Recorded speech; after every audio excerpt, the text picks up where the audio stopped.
I'm Aubrey Sitterson, and this is SKALD. You're listening to a single chapter of my ongoing sword and sorcery serial. I wrote it to be heard, not read, and there's no music, sound effects, or character actors. It's all me, and I do it in one single, flawless take. We pick up where we left off last time, so if this is your first time listening to SKALD and you want to know exactly what's going on, you might want to start at the beginning. It's up to you, though. This isn't me reading you a story. This is me telling you a story. This is SKALD, part 26.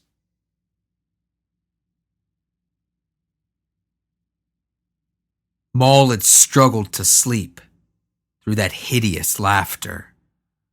Struggled to sleep through the maniacal cackling that reverberated throughout the halfling village, that seemed to grow and grow, louder and louder, more and more crazed.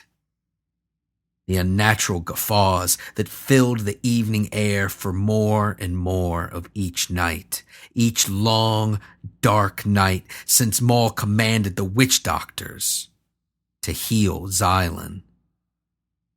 He drank bowl after bowl of that clear, unaged, distilled liquor, hoping to find the magical amount that would allow him to sleep through the grotesque laughter until suddenly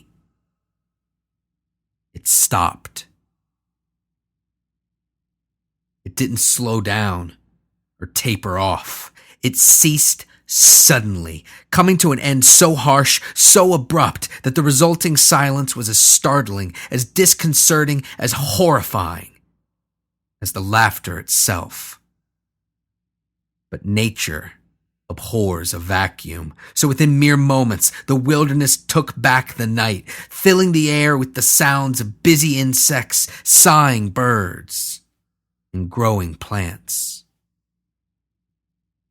In the absence of the laughter, with the return of nature's lullaby, with his gut full of drink, Maul fell precipitously into unconsciousness. After tossing and turning for hours, for more of the night than he cared to think about, the brute slept the sleep of the dead, deep enough to escape the dreams that tormented his less exhausted slumber, deep enough to sleep through anything.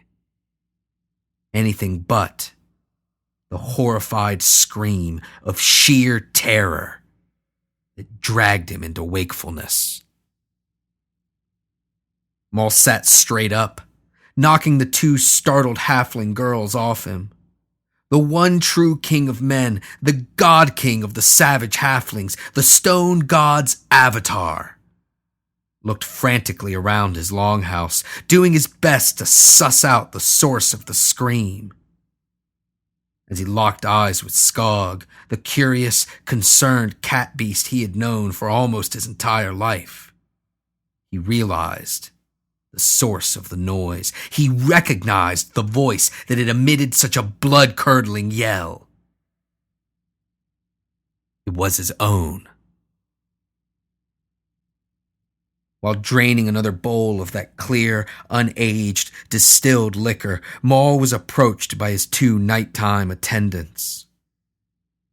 Belbrix gently took the bowl from Maul's hands, honored to refill it as many times as her God King required. But Shawanna simply stood nearby, nervously inspecting Maul with a worried eye. "Perhaps, my king, perhaps the Thunderwater doesn't agree with you." Maul climbed into his massive granite throne, then allowed Belbrix to clamber up him and pour another bowl of liquor down his gullet. "This swill is the only thing that agrees with me. What time is it?" Shawanna crossed the longhouse, then peeked out a window, making note of the stars' positions and the growing light on the horizon. "Just before first light, my king." "Good. Then it's almost tomorrow. Send for the witch doctors. I'm through waiting. Have them bring Xylan, or have someone else bring me their heads. The dual sons of that border realm had just recently finished their climb up over the horizon, clawing their way up over the vertiginous escarpments that guarded Cliffhome. Inside the village's largest longhouse, Maul sat upon his granite throne, scowling as he picked over a sparse plate of food. Is this it? Is this all you've brought me? Belbrix, the happy, stupid halfling girl who held the plate up to her god king, simply sputtered, unable to process two contradicting facts. One, her god king must be happy. And two, he was not. Fortunately for the girl, before Maul's rage could boil fully over, the wiser of Maul's evening attendants, Shawanna, stepped in. A king should have the best his people can provide, and so we have brought it. Maul scooped up the entire contents of the platter in a single hand, then let the food fall through his fingers, back down to the worn, crudely made platter. Nuts? Berries? Do I look like a rabbit to you? Do you think me a beast? Maul quivered with rage. I am no beast. I am a king. Belbrix, in her fear, scurried away, busying herself by searching for more of that sweet, harsh, unaged liquor, a barrel to replace the one that now lay upon the ground in splinters, smashed in Maul's fury at finding its bottom. Shawanna, meanwhile, stared up bravely at the brute and spoke all that she could. She spoke the truth. Our stores are depleted, my king. Your banquet consumed all of our fresh meat, and your considerable hungers did away with the dried, that which we were saving for the winter. Maul took the bowl Belbrix offered him and flopped back into his granite throne, sighing. You little monsters live in a forest. A forest, and you tell me there's no meat? Go find some. Go kill something. Our hunters would love to, my king, but they have been waiting for... Maul didn't let her finish. Waiting? Waiting? What have they been waiting for? Their king hungers, and they sit waiting? Send for the huntmaster. He's been waiting to see you for days, my king. Good. And he should be able to make time in his busy day of waiting, of doing nothing, and of enraging his king. Send for him. Shawanna swallowed hard, trying to delicately navigate her god king's violent moods. When he arrives, he'll want to know whether... Maul interrupted her once again. When he arrives, I'll want to know why I shouldn't resort to your type of savagery, why I shouldn't hand him over to the cooks in their boiling pots. Maul leaned down and stared Shawanna in the eye. Bring me the huntmaster. You don't want me to ask again, girl. Very well. Very well, my king. Shawanna, frightened tears welling up in her big, clear eyes, gestured at a nearby attendant, no more than a child, who hopped to his feet and scrambled out the door, knowing that whenever his god king wanted something, he wanted it immediately. Maul was exhausted, and he could feel his nose slowly filling, the pressure mounting inside his head. He snorted, clearing his nasal passages, then spat upon the dirt floor of the longhouse, expelling a horrible glob of mucus, tinted by the same thick, dark blood that he found dried to his face most mornings. Shawanna watched in horror, terrified to see her god-king falling apart before her very eyes, but wisely, she said nothing, watching Maul scowl and grumble enraged nonsense to no one but himself. Belbrix returned, and she spoke gingerly. "My king, the witch doctors, they've arrived." The halfling girl's words shook Maul out of his brief fugue state. What? The witch doctors?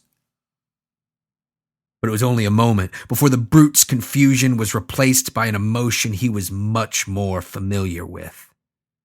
Rage. What took them so long? What took you so long? Why are you just standing there? Send them in already! Belbrix opened the door, allowing the head witch doctor to enter, grinning and pleased with himself. "Good morning, my king. I take it you heard our success last night." "Your success? All I heard was more of that insufferable laughter. For the entire night long I heard it." "No, not the entire night. And that was our success. Are you ready to see your companion? Why else would I have called you? Send him in before I grow impatient." The witch doctor stifled his own laughter, then reached down to his waist where a dried gourd hung from his belt. He took the crude instrument and shook it, the seeds inside rattling with a crushing echo that was far louder than it should have been, and in response, the tiny, halfling-sized door filled with a human-sized figure. Backlit by the rising dual suns, Maul couldn't make out the man's visage, but the brute recognized his gait, his body language, even the way his billowing robes hung from his limbs. It was the godless monk, Xylan, and he walked unassisted. "Welcome back, monk. Your weakness has cost us days on the road, and..." But as Xylan walked into the longhouse, Maul was shocked into silence. The man before him was the godless monk that had accompanied him through the wilderness. There was no doubt about that. But the witch doctor was right. He was changed. "Oh, it cost me more than that, Maul." Xylan, his eyes and mouth open just a touch too wide, his pallor just a little off, his hands twitching at his sides, began to chuckle, a light laugh that had just enough of that grotesque cackle in it to give Maul pause. "It cost us both much more than that." Maul couldn't place what was different about Xylan, what was wrong, what was missing from the godless monk, so it took him another moment to regain his composure, to regain the aura of the ruthless, fearsome ruler he wished himself to be. "Belbrix, get the monk some of that bird food you brought me. And you, are you too much of a monk to drink?" Xylan laughed again. "No, Maul. I've never been that." As the godless monk set ravenously upon the platter of nuts and dried berries, Maul spoke to the head witch doctor. "It took you long enough, but you did well." The witch doctor bowed low. "The monk has been healed, but he's also been changed. Changed for the better.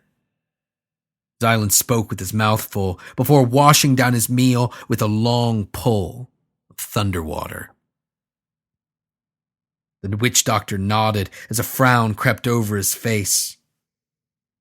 Yes, but you should know, my king, that these changes bring with them certain...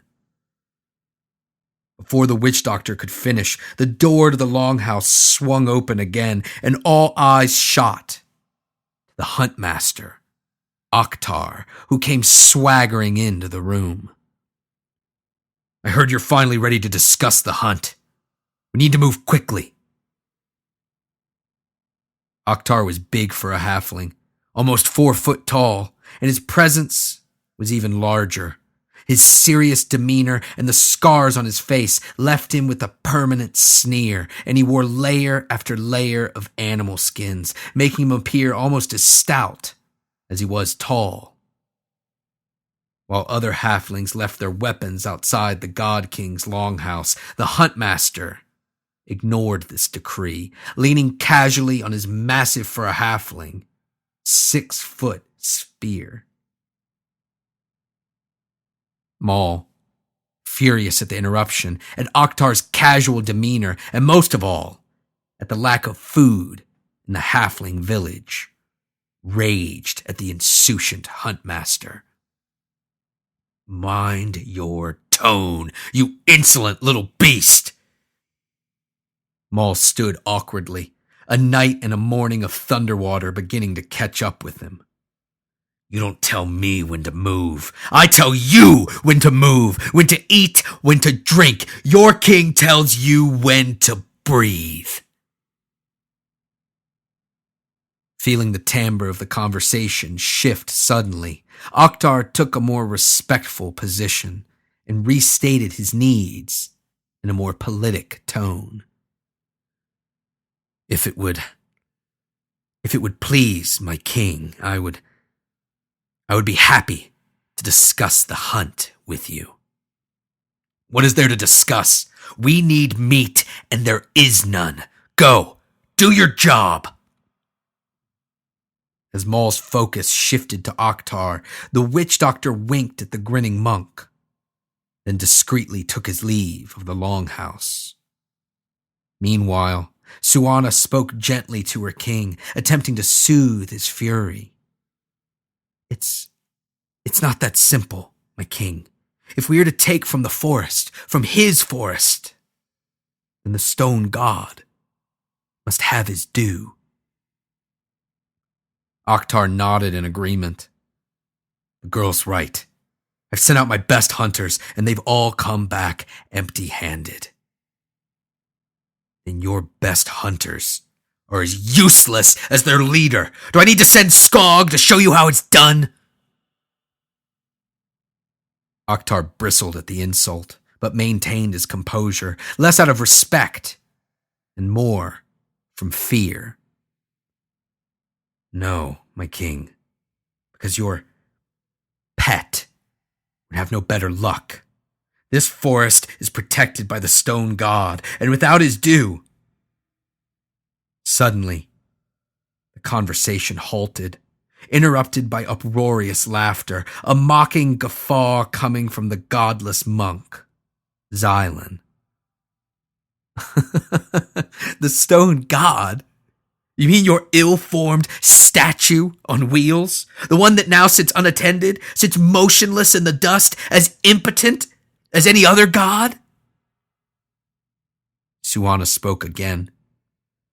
My king, what you faced was just a representation, an idol. You must understand. Maul shoved the halfling girl aside and allowed his laughter to join with Xylan's. You're right, monk. You have changed for the better. Tell me, Huntmaster, why should I, your new god, revere the old one, the one who could not burn me, who could not defeat me? Oktar frowned, lowering his brows. The stone god doesn't require reverence, but he demands respect, even of his avatar. Xylan finished the bowl of thunderwater and stepped forward, grinning down disdainfully at Oktar. You would blame your incompetence on a god? You would blame your failure on a ghost? The godless monk laughed cruelly, then motioned at Belbrix for more drink. Your stone god is a myth. You're just too stupid or too blind to see it. Maul clapped his hands. Xylan, if you had been changed earlier, I think we would have gotten along much better, much sooner. My king, you have to understand, as the Avatar, you are divine, a god on earth, but you are still beholden to the stone god. You must make a sacrifice. Shawanna attempted to gently explain the situation to Maul, but the brute would have none of it, snapping and cutting her off. I am sick to death of being told what I must do. I am a king. I am the one true king of men, and I am your god. Maul's fury boiled up within him. He swung his blackened cudgel drunkenly, clumsily through the air, and his voice rose to fill the smoky longhouse as the assembled halflings cowered before their god-king's fury. You gave me this throne. You gave it to me, and you gave it to me for a reason. And now you would dare to tell me what I must do and when? You would dare? Oktar, for the first time, realized the danger he was in, confronted with the mercurial nature of his savage king. And in response, he prostrated himself before Maul. No, my king, I would never, I would never presume. Your groveling doesn't get me what I need, beast. I need warriors. I need an army, and I need them well fed. Maul kicked Oktar in the side, knocking the wind out of his stocky frame. Go! Lead the hunts yourself, Huntmaster. Earn your title, and don't return until you're carrying our dinner, or you're ready to become it. As Oktar staggered out the door, Xylan began laughing again. I hope he succeeds. There's not much meat on these halflings.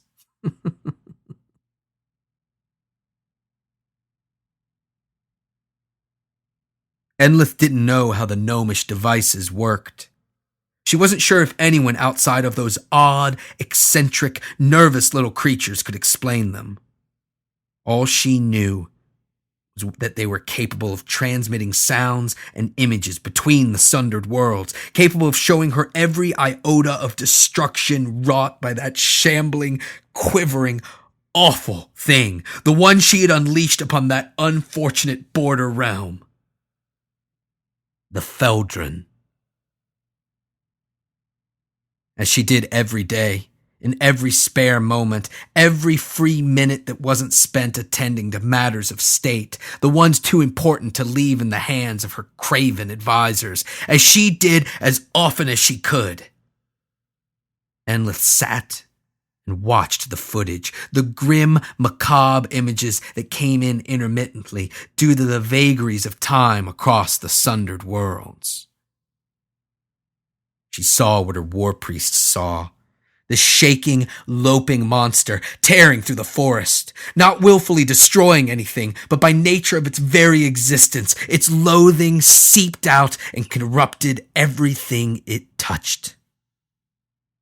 She watched as the Feldron galloped ahead, barreling through the forest at full speed, until it reached a massive crevasse, a tear in the earth so big that it looked to have been plowed by the gods themselves.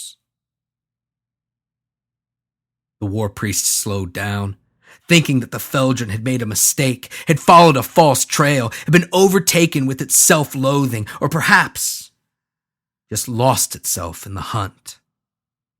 But when they drew near, they gasped and let out cries of horror as the Feldron, that massive, unnatural beast, flung itself off the cliff.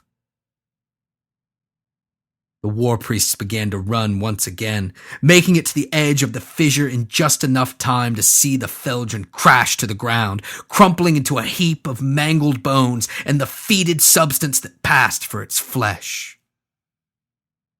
Enlith watched in disgusted horror as the Feldron quivered and shook at the bottom of the canyon.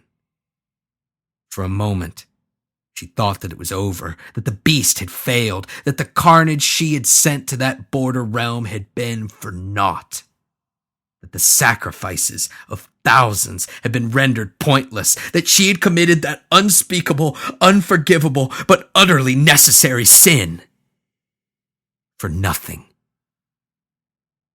But then, the Feldron began to move once again. From the top of the canyon, it was impossible to see exactly what happened, but the Feldron, that misshapen perversion, that lumpen profanity, that bubbling insanity, was most definitely moving. It dragged itself along the canyon floor, slowly at first, but moving faster and faster by the second, its body undulating in an unnatural way that caused Enlith to once again taste the midday meal she had hastily consumed hours before.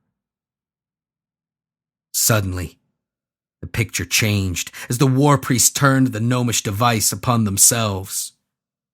Sweating, exhausted, with eyes that had seen far too much of that which should never be seen, the war priest spoke directly to Enlith.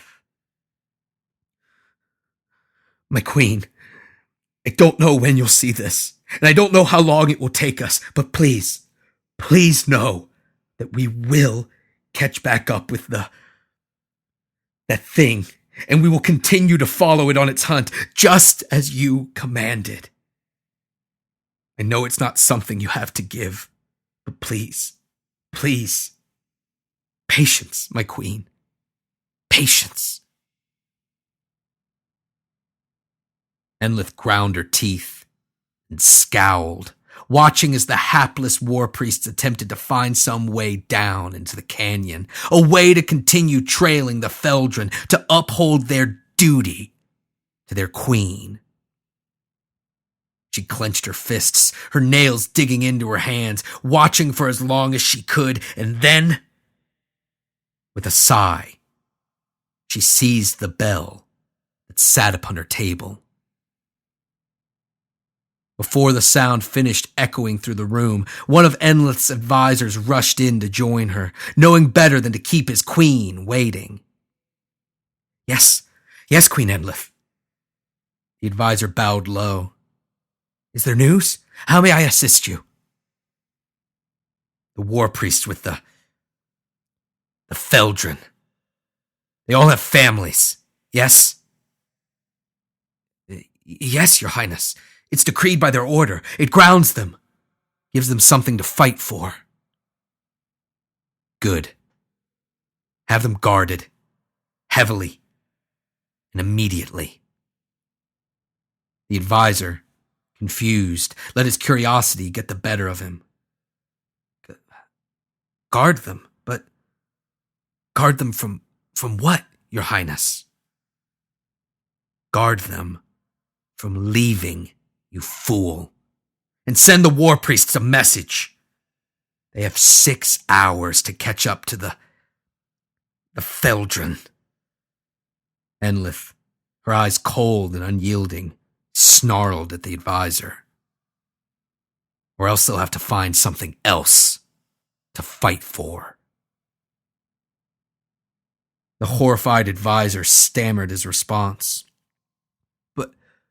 But my queen, with how time flows, with how it flows across the sundered worlds, there's no telling when they'll get the message, or even how much time they'll have left when they do." Enlith turned back to the still incoming images. then they better damn well hurry.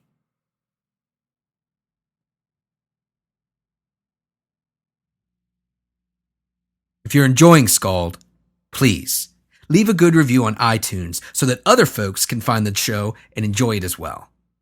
If you leave a good one, I'll read it on the show. Bourbon Master 2 says, great story. Clearly, Aubrey is an exceptional talent. Not only does he have the ability to create an awesome story, but the ability to tell a story that creates excitement and leaves you wanting more. If you want me to keep doing SKALD, I need your help in at least one of two ways. First, the SKALD Volume 1 ebook is still available on Amazon for only $2.99. It collects the prose for SKALD's first 16 episodes and is an awesome companion to the show. There's a link down below in the description. But the best way to help out SKALD is by tossing the show a buck or two each month via Patreon, a safe, secure service that charges your credit card each month to help support the things you love. Head over to patreon.com/SKALD to sign up. I am all over the internet. Facebook, Twitter, Instagram, and Tumblr, they're all Aubrey Sitterson. Or head over to AubreySitterson.com, where I have links to everything, including SKALD, the SKALD ebook, my comics writing work, my wrestling talk show Straight Shoot, bio, contact information, and more. For this week's recommendation, I want you to check out Michael Moorcock's Elric stories. Any one of them. Find a volume and just dig in. They are trippy, crazy sword and sorcery at its absolute best, and frankly, they are a huge influence on your favorite podcast. That's all you need to know going in. The only problem is they're mostly out of print. The good news, though, is that you can find paperbacks for just a couple bucks at either local used bookstores or even on Amazon. Check your library, too. Maybe you could order one from Amazon while picking up the SKALD ebook. Just a thought. Thanks for listening. I'll talk at you next week.